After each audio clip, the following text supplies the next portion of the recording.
ating gagamitin sa paggawa ng saranggola. Ito po ang ating plastic labo, barbecue sticks, at sinulid po, at saka gunting po.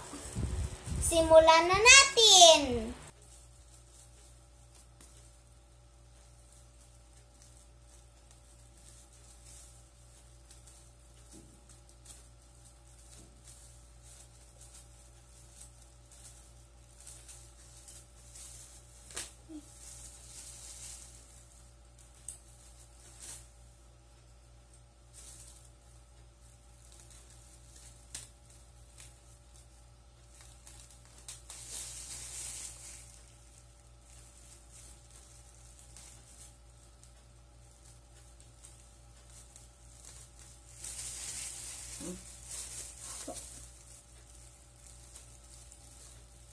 Hilain mo daw.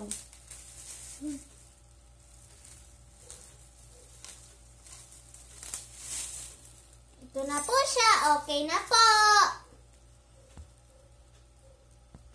So, ito na po siya, guys. Tatahiin na po natin siya.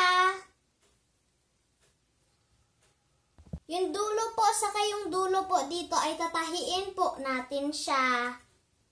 Ako na magtahi. Baka matusok ka eh.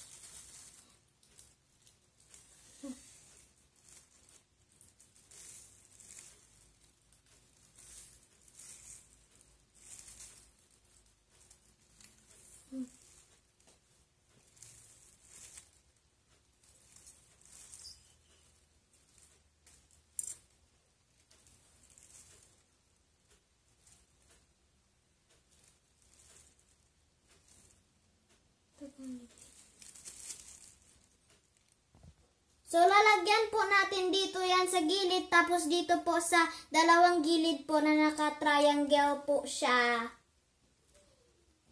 Tapos po, tatahiin na po natin ulit siya po. Ako na magtahi. Ito na po, ang tapos ko na po tahiin. Ito na po ang finished product. Lalagyan na po natin siya ng tali.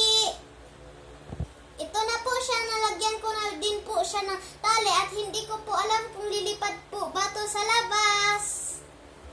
Maliit lang po ang aking ginawa na saranggola kasi po wala po kaming malapad na plastic po. Salamat po.